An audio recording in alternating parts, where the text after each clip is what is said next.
을 바라보면서 축복하겠습니다. 성도님은 하나님의 자녀, 하나님의 가족, 하나님 보시기에 가장 소중하고 자랑스러운 보석이십니다. 성도님은 우리 교회 가장 아름다운 꽃이십니다. 성도님을 통해서 하나님께서 일하십니다. 아멘. 저희들이 지난주에 신명기 28장에 이렇게 순종하는 자에게 하나님께서 우리의 삶의 모든 부분에 하늘의 복으로 복 내려주신다라고 하는 말씀까지 듣고 저희들이 이번 주에 다시 말씀을 듣게 됩니다. 결국 신명기 28장에 있는 말씀은 바로 순종이 복의 원리다. 순종이 복의 근원이다 라고 하는 말씀이었어요. 그런데 순종이라고 하는 것은요, 머리로 안다고 해서 하는 것 아니에요. 물론 먼저 머리로 아는 것이 중요하죠. 그러나 머리로 알고 있는 데서 그치지 않고 우리의 삶 속에서 그 하나님의 말씀을 행함으로 드러내는 것, 이것이 바로 순종이라고 할 수 있습니다. 지금 저희들이 가정교회 네 기둥 가운데 두 번째 기둥, 예수님의 제자 훈련 방식에 대해서 지금 말씀을 듣고 있다는 것은 알고 계시죠? 네. 첫 번째는 뭐였어요? 첫 번째 기둥은 교회 존재 목적. 그 교회가 존재하는 목적은 내가 교회로서 이 땅에 존재하는 목적. 곧 내가 아버지나 어머니나 자녀나 직장인이나 자영업의 어떤 사장님으로 내가 존재하는 목적이 아닌 구원받은 교회로서 존재하는 목적은 뭐였어요? 나는이라고 넣어서 봅시다. 나는 넣어서. 네. 내가 이 땅에 존재하는 목적, 나는 영원 구원하여 제자 삼는 일을 위해서 이 땅에 존재하는 것이죠. 두 번째, 네 기둥의 두 번째는 예수님의 제자 훈련 방식. 그러니까 예수님은 어떻게 제자를 만들어냈는가라고 하는 말씀이죠. 우리가 성경을 분석해 보게 되면 예수님께서 전하신 말씀의 핵심은 너희들 예배 잘 드려라, 너희들 서로 사랑해라, 너희들 기도해야 된다 라고 이렇게 말씀했어요. 그런데 왜 예배를 잘 드려야 되는지, 왜 사랑해야 되는지, 왜 너희가 깨어 기도해야 되는지, 이것을 종합적으로 한 문장으로 정리하면 믿지 않은 자들에게 복음을 전하기 위해서 그렇게 하라는 것입니다. 곧 또 다시 정리를 하게 되면 영원 구원하여 너 같은 사람을 만들기 위해서 너는 예배자가 되어라, 사랑하는 사람이 되어라, 그리고 나아가서 깨어 기도하는 자가 되라 라고 말씀을 하셨습니다. 그러니까 예수님의 가르침을 핵심은 뭐냐면 제자를 만드는 거예요. 그러면 제자를 만드는 방법이 어디에 있느냐 하는 것이죠. 어떻게 해서 그러면 제자를 만드시라고 말씀을 하셨을까? 어찌 보게 되면 제가 편자 이야기를 했잖아요. 첫 번째 편자를 원형을 주면서 만들라고 했더니 100번째 편자가 원형과 같은 편자를 만드는 사람이 있고 100번째 편자가 비슷한데 다른 그런 편자를 만드는 사람이 있었다고 그랬어요. 그래서 우리는 예수님이 그러면 어떻게 제자를 만들어 가셨을까라고 하는 것을 누구에게 배워야 되겠어요? 예수님이 우리가 배워야 되겠죠. 교회를 말한다 라고 하는 제목으로 책을 내셨는데 그 책을 읽어보니까 우리 한국 교회를 진단하는 내용이 나옵니다. 교회를 말한다 라고 하는 책 가운데 지금 현재 한국 교회를 진단하는 말씀이 나오는데요. 지금까지 한국 교회의 모습은 건물의 대형화, 그리고 교인 수를 늘리는 데에 치중해 있었다고 진단을 합니다. 그래서 어떻게 해서는 교회의 숫자만 늘릴 수만 있다면 그것이 하나님이 원하시는 방법인지 원하시지 않는 방법인지조차 생각해 보지 아니하고 어떻게 해서든지 교회 숫자만 더 많이 모이게 하는 교회를 만들려고 했던 게 오늘날 한국 교회라는 거예요. 그래서 교인 한 사람이라도 더 늘리려고 온갖 방법을 다 동원해서 몸부림을 쳤다는 것입니다. 그러면서 그것이 전부 다 나쁘다고 말할 수는 없지만 주님이 기뻐하시는 과연 교회일까? 라고 의문을 던지면서 정말로 주님이 기뻐하시는 교회는 믿지 않는 사람을 전도하여 그 영혼을 예수님 영접시켜서 구원받게 하고 그리고 구원받은 예수님의 제자로서 살아가게 하는 것이 바로 예수님이 바라고 기대하시는 교회를 향한 소원이시라는 거예요. 그러므로 성도 여러분, 우리 한서만교회가 지향하고 추구해야 하는 것은 한번 따라서 합시다. 믿지 않는 사람을 전도하여 그 영혼을 예수 영접시켜 구원받게 하여 제자 삼는 예수님의 소원을 이루어 드리자. 곧 두 번째 기둥인 제자훈련 방식은 공부를 통해서 되어지는 게 아니고 보고 배우는 제자훈련 방식이라는 겁니다. 그래서 우리 가정교회에서 행하는 모든 공부에는 무슨 자가 들어가 있어요? 삶자가 들어있잖아요. 삶, 생명의 삶, 확신의 삶, 경건의 삶, 하나님을 경외하는 삶, 모든 사건, 부부의 삶, 부모의 삶, 자녀의 삶, 커플의 삶, 기도의 삶, 말씀의 삶, 모든 모든 공부에는 삶이 들어있어요. 그러니까 우리가 많이 배우고 많이 아는 것보다 더 중요한 것은 뭐예요? 많이 배우고 많이 아는 그런 목적이 어디에 있어요? 알아서 누구에게 가르치고 아는 척하기 위한 것이 아니고 삶으로 살아내기 위한 것이라는 것입니다. 오늘 내가 만평의 씨앗을 뿌려야지. 그러면 싹이 나고 많은 열매를 거둬들여서 내가 풍성한 열매를 거두겠지라고 생각을 하고 씨앗 뿌리지 않은 사람보다는 단 한 평이라도 씨앗을 뿌린 사람이 시간이 지나고 나면 어떻겠습니까? 거둬들일 열매가 있겠죠. 예수님의 제자훈련 방식은 보여주고 이렇게 하라고 하는 방식이에요. 우리들의 자녀들이 거의 대부분 누구를 닮습니까? 부모를 닮습니다. 전라도에서 태어난 사람은 전라도의 표준말을 하고 경상도에서 태어난 사람은 경상도의 표준말을 합니다. 다 어떻겠습니까? 보고 듣고 배웠기 때문이에요. 자녀들의 사소한 행동 하나를 냉정하게 살펴보게 되면 어찌 우리가 지난날에 했던 말들, 지난날에 했던 행동들을 그렇게 닮아가고 있는지 모릅니다. 그러니까 결국 자녀들은 자라면서 부모가 했던 말, 행동을 잠재의식 속에 가지고 있어요. 자신도 모르는 사이에 이걸 닮아가요. 그래서 모든 가정에 그 가풍이 있는 것처럼 교회에도 그런 풍습이 있어요. 풍습. 어떤 교회에는 이런 풍습이 있고 또 어떤 교회는 또 다른 어떤 풍습들이 있습니다. 그리고 우리의 시간이 지나면 우리 교회에 와서 신앙의 어린 시절에 들었던 말 그리고 우리의 서로 관계를 맺는 모습들을 닮아서 또 그렇게 행합니다. 그리고 이것이 계속 반복되어져 가는 것이죠.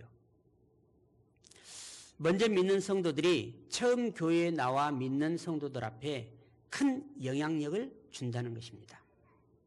오늘 본문 14절에 예수님은 12제자를 택하여 세우셨습니다. 그리고 예수님께서 3년 동안 사역을 하실 때 많은 군중이 예수님을 따랐습니다.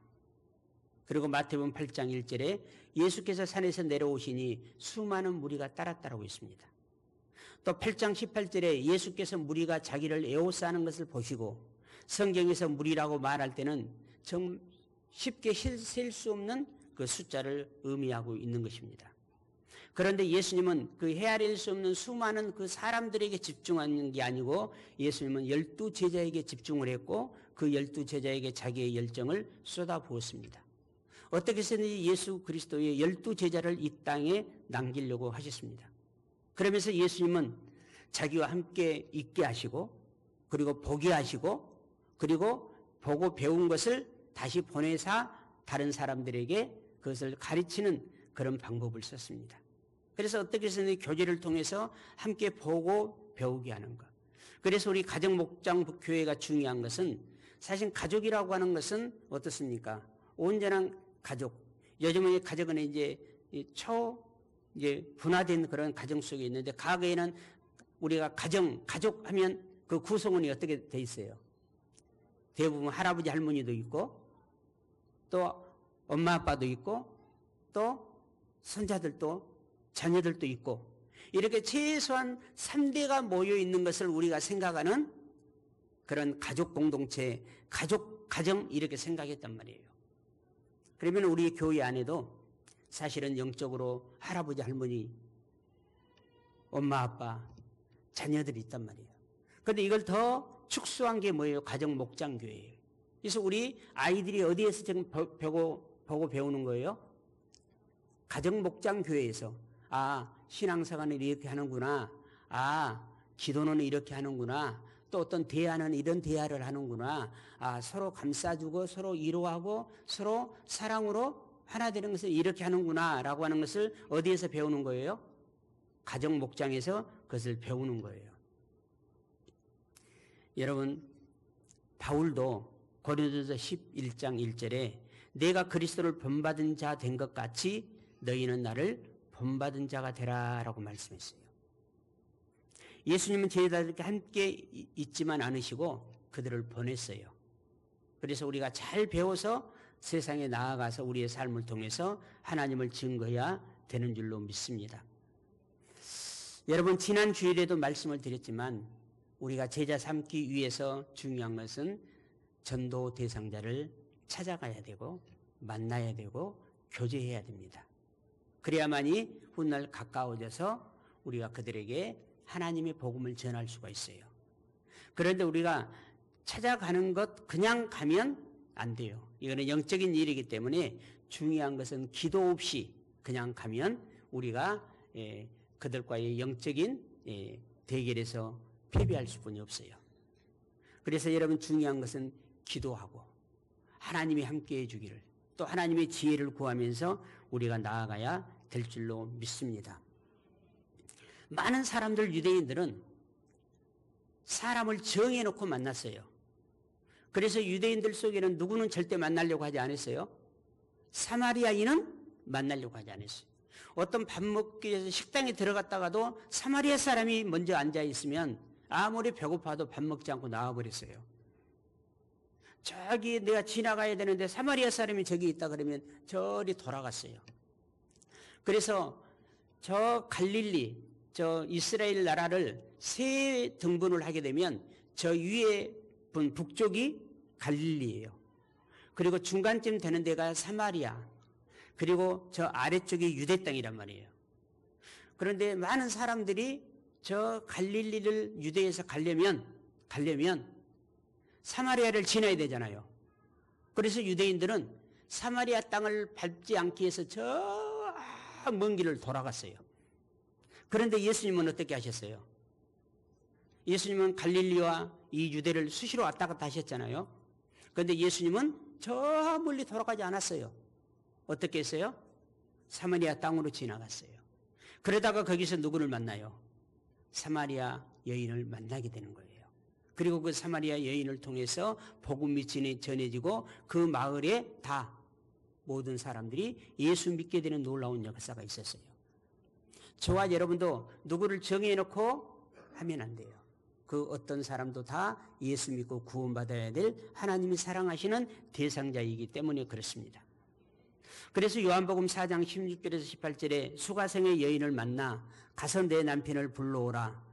그러자 17절에 여자가 대답하여 이르되 나는 남편이 없나이다. 예수께서 이르시되 내가 남편이 없다는 말이 옳도다. 너에게 남편 다섯이 있었고 지금 있는 자도 내 남편이 아니니 내 말이 참되다. 그러니까 그 여인에 대한 아픔, 여인에 대한 속속들이 모든 것을 예수님은 알고 계셨고 그렇게 접근하다 보니까 마음의 문이 열린 것입니다. 사랑하는 성도 여러분, 우리도 마찬가지입니다. 천하보다도 귀한 한 사람 전도하기가 쉽지 않은 시대 속에 우리는 살아가고 있습니다. 그럼에도 불구하고 그 영혼은 정말로 귀한 존재인 것입니다. 그래서 그 사람의 당면한 문제가 무엇인지, 그 사람의 필요가 무엇인지 우리가 알고 접근하게 될 때 그들이 마음의 문을 열고 우리의 복음을 받아들이고 전도되어져서 영혼 구원받아 예수님의 제자로 나아가게 될 것입니다. 사랑하는 성도 여러분, 전도는 단순한 것이 아니에요. 영혼을 구원하는 것은 영적인 마귀와 싸움, 전쟁에서 이겨야 가능합니다. 그래서 예수님도 제자들을 마태복음 10장에 파송할 때 그냥 보내지 아니하시고 그들에게 권능을 주어서 파송했다고 이렇게 말씀합니다. 마찬가지로 우리가 전도 대상자에게 필요 중심적으로 나아가서 그들의 필요를 채워주고 하는 것 중요하지만 그 뒤에는 영적인 강력한 세력이 있다는 사실을 알아야 돼요. 그래서 내가 먼저 여러분 기도로 준비해야 돼요. 그래서 여러분의 가정 목장에서 우리가 무엇을 합니까? 5명의 목장 VIP를 정하고 그를 위해서 우리 목장 모든 식구들이 기도하는 거예요. 여러분 가정 목장이 자칫 잘못하면 세상에 그냥 교제하는 하소연이나 하고 아픔의 문제나 이야기하고 하는 그런 것으로 전략돼 버릴 수 있어요. 그런데 우리가 서로 나누고 서로 마음 속내를 터놓고 나의 필요에 대해서 이야기하는 목적이 뭐예요?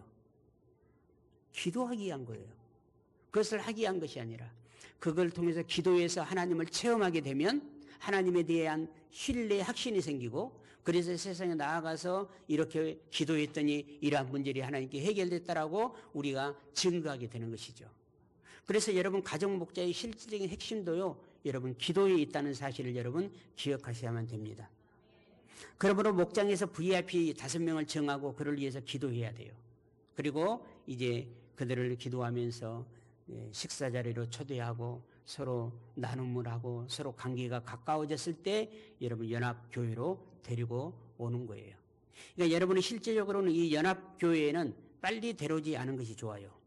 여러분의 목장에서 완전 친근한 관계가 돼서 이 연합교회에 데려오는 것이 좋고 또 그들이 연합교회를 오고 싶다라고 그래 과연 이 가정 목장은 이러는데 우리 전체 모여있는 연합교회는 어떨까라고 궁금증을 가지고 또 어떻게 연합교회에서 훈련을 받고 어떻게 가르침을 받았길래 이렇게 이 세상 사람과는 다른 그런 삶의 모습을 보여줄까라고 하는 궁금증을 가졌을 때 그때 연합교회로 모시고 오는 것이 굉장히 좋아요.